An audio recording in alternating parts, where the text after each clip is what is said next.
Hey, all my fantasy football friends. Welcome to the channel. This is Tony, your boy, Stosh on the Sleeper app. Thanks for joining us today. I am just so excited about this Deshaun Watson news. I wanted to make a video to talk about it, talk about some of the other big topics in the league. Also wanted to premiere our new channel name. So from this moment in time forward, we will be known as the Multiple First Dynasty Fantasy Football YouTube channel. So if you enjoyed your stay here, hit the subscribe button, and you too can become a first round pick. Really appreciate that. The big news today. Look at this guy. Deshaun Watson was traded for 3 first round picks and 2 second round picks. No players involved in the trade, from what I can tell. I've been looking for the terms all over the internet, and it looks like that's it. 5 draft picks. I mean, come on, that's almost nothing. I mean, look what Russell Wilson went for, and now the Browns are getting Deshaun Watson in Cleveland for just a handful of picks. They get to keep all of their players from what I'm seeing. They don't have to lose any defensive backs, any interior offensive linemen, none of that. So that's awesome. I can't wait to watch this guy play for Cleveland. I'm so excited to see him. Unfortunately, we're probably going to have to wait till probably week 7 or week 8 to maybe get him on the field. But I'm very excited he's here. I'm very excited for the rest of his career. So the big deal with Watson is he comes to town signing a 4-year extension for 184 million fully guaranteed. So what that does is represent a 12 million per season raise over the previous extension he signed during his last year in Houston.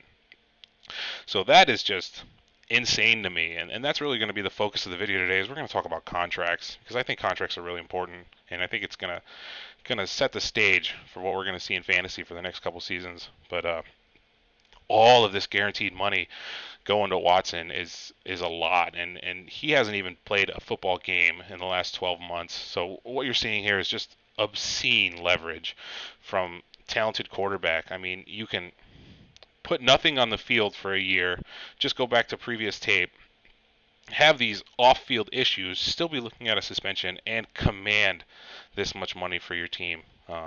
It's just wild. This came out of left field. The Browns were thinking that they were not even in the running as of yesterday morning, and then all of a sudden, Deshaun picks them. There was a second round of interviews Deshaun did with teams, with the Panthers, with the Saints, with the Falcons, with the Browns. And I have to imagine that that was what the second round of interviews was about. Is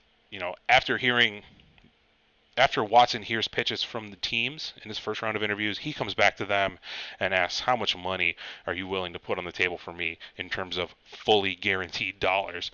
And the Browns stepped up and put this 184 down, and Watson had to jump all over this.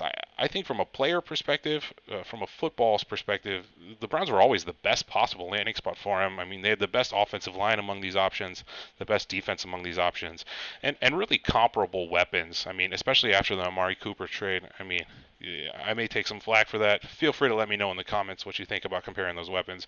But is CNC and DJ Moore really head and shoulders better than Nick Chubb, Kareem Hunt, David Njoku, Amari Cooper, and whoever else may be coming to town for the Browns? I'd be pretty aware of a potential Will Fuller signing. If I'm Will Fuller, then I'm calling up the Browns and I'm trying to get in there and talk to them.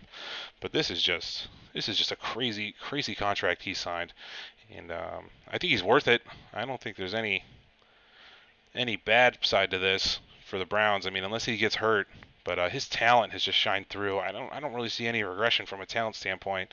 The team's good enough around him to support him. The coaching staff is excellent. This is just a home run for the Browns.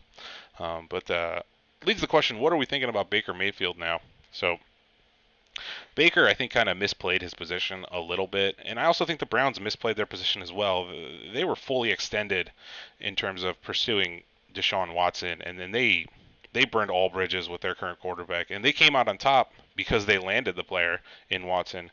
But this could have been really, really ugly for the Browns had Watson not selected them.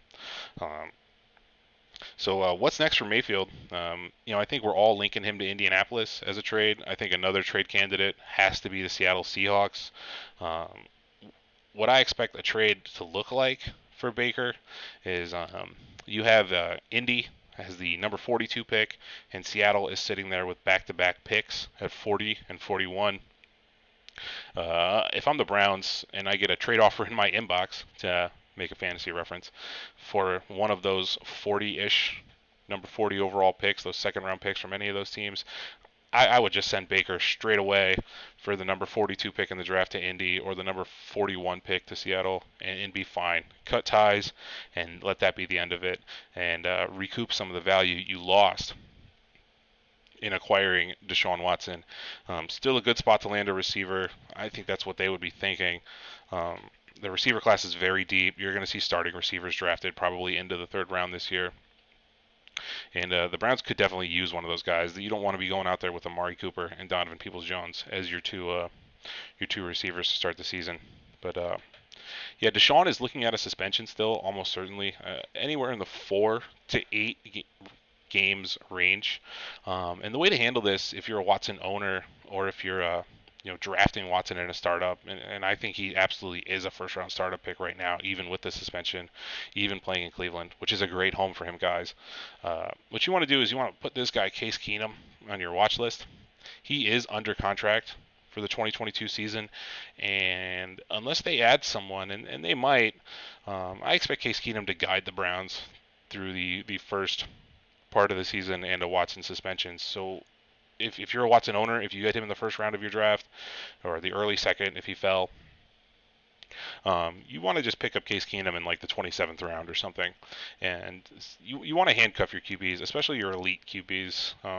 I have Patrick Mahomes rostered in many leagues. I keep Chad Henne as a backup because, Mahomes has been hurt. Anyone can get hurt, and you don't want to be left with nothing should your starting quarterback get hurt. I always had Geno rostered in places where I owned Russell Wilson. I was covered there. You want to keep Tyler Huntley rostered if you're a Lamar Jackson owner. I mean, this is, if you can have Jordan Love rostered as a Rodgers owner, that's really good to do, but can be more challenging since Love has represented a little more valuable position than a typical handcuff for the last few years. So yeah, wild stuff with this Watson contract. I want to talk about some more contract situations. I mean, with this fully guaranteed $184 million deal, with the Rodgers deal, $150 million fully guaranteed over 3 years, and then Kirk Cousins signing a $35 million extension for 23. That's also fully guaranteed. This is going to have ramifications over the quarterbacks who are looking at contracts in the near future. So the first player that comes to mind that I'm thinking about is Lamar Jackson. Lamar is famously representing himself. So, this is new news. Lamar Jackson and the Ravens have had recent dialogue on a new contract. Yeah, I don't even know if I believe that. But Lamar's representing himself, and to my knowledge, he's not really come to the table with the Ravens at all to discuss terms of a new deal. He's been very aloof, not in a negative way, but in a way that where he's just focused on football right now. There's no middleman agent to negotiate for him. There's no one to grease the wheels to get Lamar to sign something, or to just be negotiating on his behalf. But I love this stance that Lamar's taking. I mean, this is a guy who's a former league MVP.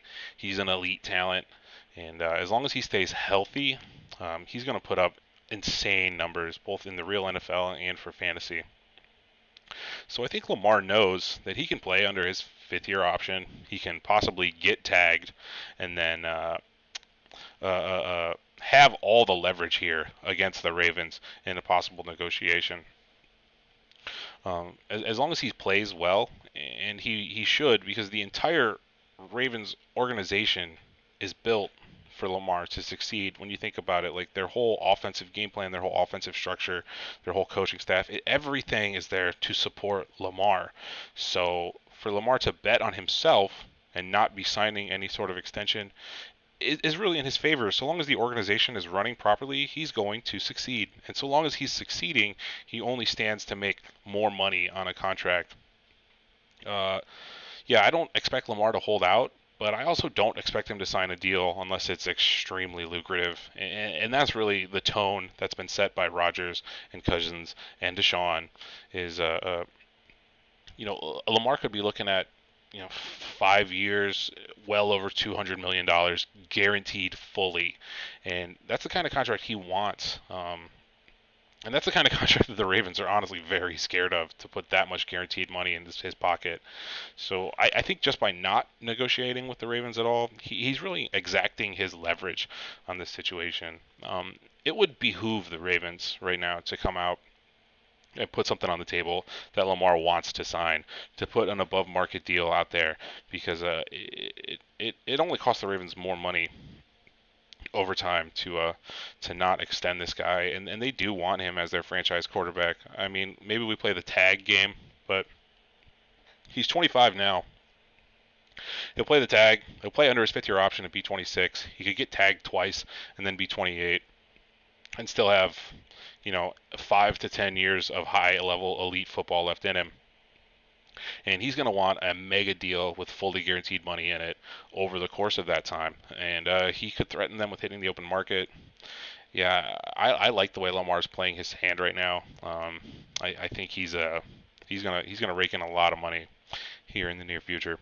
But I'm gonna let that transition into a guy who I think is not playing his hand very well, and that is Kyler Murray. So my concerns for Kyler Murray are on the record. If you've watched this channel in the past, where I expect Kyler Murray to hold out. A week ago, I had my Kyler Murray holdout meter, my threat level meter for him at like a 3 out of 10. Probably hold out, may hold out, who knows, but can't really tell yet. But with the landscape shift of all of these mega extensions with fully guaranteed money, my meter has jumped from a 3 to like a 7 out of 10 with Kyler's holdout. I now will say he is almost certainly is going to hold out, and his Dynasty ADP, the position you take on him in fantasy, the position you take on all the Cardinals should reflect the risk associated with Kyler right now. So let me talk to you about the Murray situation, because I've been looking into it a lot.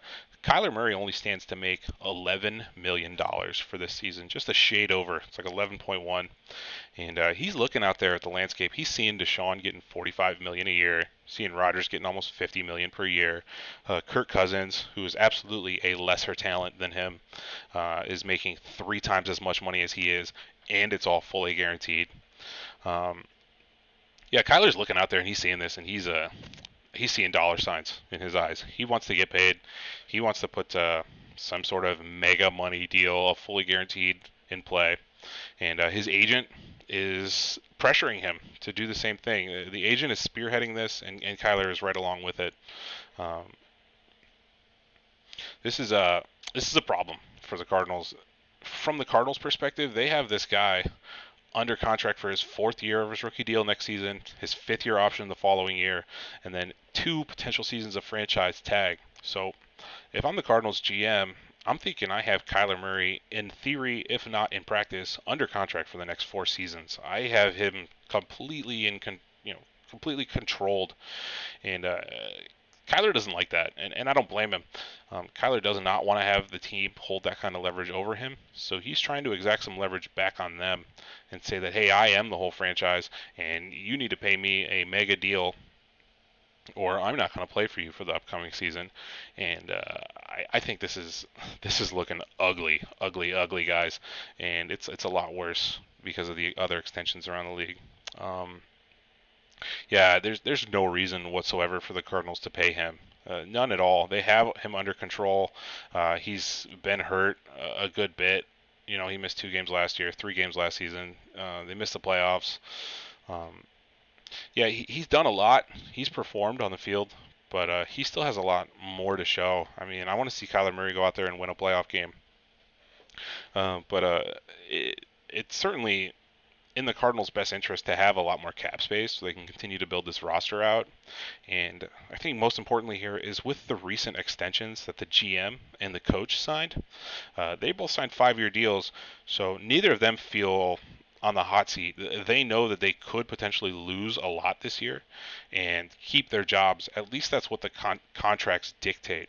So what I'm expecting for the Kyler Murray, and I'm just going to put out my long-term expectation for Kyler right here, right now, is I think the Cardinals are going to bring in a journeyman vet quarterback to pilot this team until Kyler gets done with his holdout.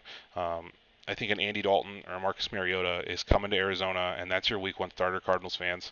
I personally expect Kyler Murray, as of this day, to sit the entire 2022 season in a holdout for a new contract and in a I don't know what's the word I'm looking for.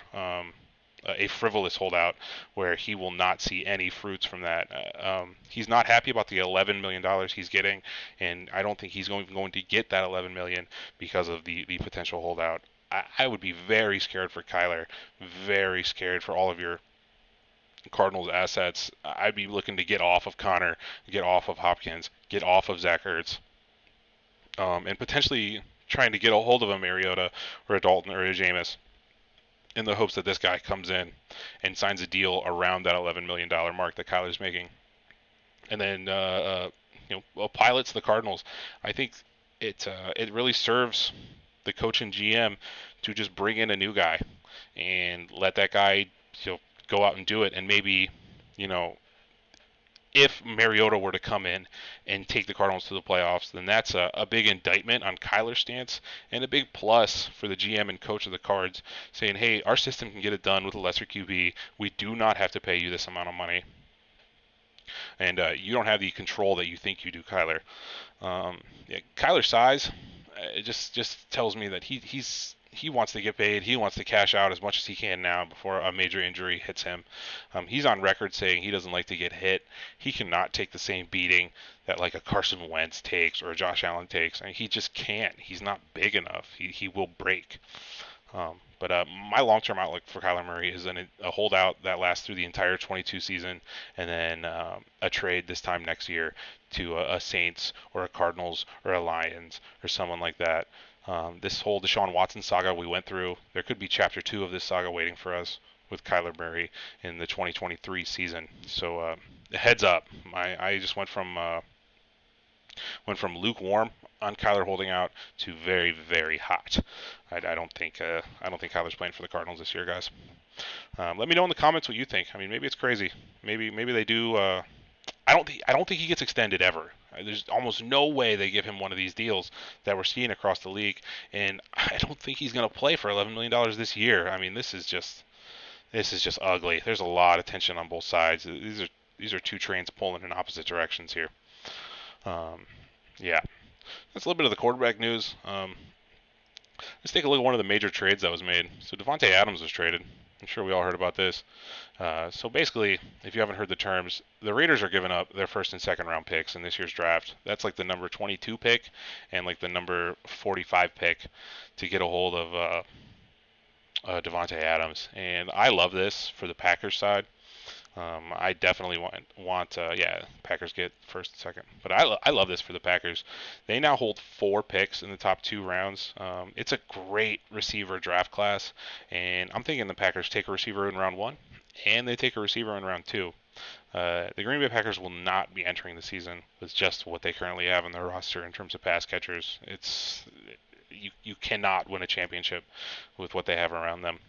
And famously, if you haven't heard this stat, Aaron Rodgers has never thrown a touchdown pass to a first-round pick in his career, ever. Never, ever. So that's going to change. The Packers are going to draft a receiver in the first round this year, and I expect that guy to come in and start for them. And they'll probably take one in the second round who will play a big role in the offense as well. This is a wild scenario. This is, again, where this quarterback money is just bleeding out. I personally think that Rodgers' deal has cannibalized Adams and forced him out the door. He claims that this is the best player he's ever played with, and he claims that he wants all these weapons around him and that winning games is what's most important to him. But he also just signed one of the biggest contracts in NFL history, and his number 1 receiver, his best friend on the team, except for maybe Crosby, I don't know, but his number 1 receiver is now out the door because he had to take this much money. I mean, you would never see this from someone like Brady, who was constantly taking under market value so that the team around him could be better than it should be, given his talent at the quarterback position. I have to imagine Rodgers was on board with this before he signed his extension. And yeah, for the Adams side, this was you could have seen through the smoke here. Adams purchased a house in Las Vegas recently, like in the last couple weeks, and apparently he's next door neighbors with Derek Carr. And if you had seen that, one of my friends was really talking about how Adams was certainly going to the Raiders. All you had to know was that fact that he was about to be neighbors with Derek Carr, and you could see a trade was brewing here. But in terms of fantasy, I think this is big arrows up for Derek Carr. Has to be. This is absolutely the best assortment of weapons he's ever had by far. When you talk about Carr with Adams, Waller, Renfro, Josh Jacobs, Foster Moreau, Kenny and Drake, role players like these. This is good. This is good things for Derek Carr and his fantasy stock, and almost inversely proportional is how bad this is for Davante Adams' fantasy stock. I don't expect him to replicate any of the numbers he put up with Aaron Rodgers. I mean, you're talking about a guy who's caught 125 passes, 1,300 yards, double-digit touchdowns. Yeah, I would not expect Adams to hit any of those marks as a wide receiver for the Raiders. If Davante Adams finished as the wide receiver 14 this year, it would not surprise me. And that's even if he plays every single game. It's the most contested target share Adams has ever had, and also the worst quarterback play he's ever had, on top of learning a new system. And it's just not good for Adams' fantasy stock, guys. Right where he's at in the late third, fourth round. I mean, I could see him getting pushed down the board even further from that. And for Carr, I think this absolutely separates him from like Cousins and Tannehill and Baker and those guys in his same seventh round tier. I think you're going to see a Carr take a step forward. He should produce. I could totally see Derek Carr being a low end quarterback one for this upcoming season. Yeah, so Davante Adams got a new contract as he moved to the Raiders, and that's going to make him the highest paid player in NFL history who's not a quarterback, which, I mean, with what he put on tape, he deserves it. It's just this contract's not going to be, I don't think he can live up to this contract in Las Vegas. But yeah, I think it sets a new market for wide receivers, and that's really, really interesting because we're gonna peer into the future a little bit and look at who is up for extensions in the coming future. We're talking about DK Metcalf, AJ Brown, Hollywood Brown, Deebo Samuel, Terry McLaurin, Deontay Johnson are all due for extensions here within the next 12 months. And with this 27 million, 28 million floor that Adams has put in at the top of the receiver market, we're going to see some mega deals for some of these receivers coming out. I mean, we may see a situation where a quarterback and wide receiver both are each eating up like 40% of the total cap of your team. It's going to be obscene. Metcalf might be looking at like $30 million per year. Deebo might be looking at $30 million per year. Yeah, DJ Moore signed a contract extension today. Let's take a look at Mr. DJ Moore.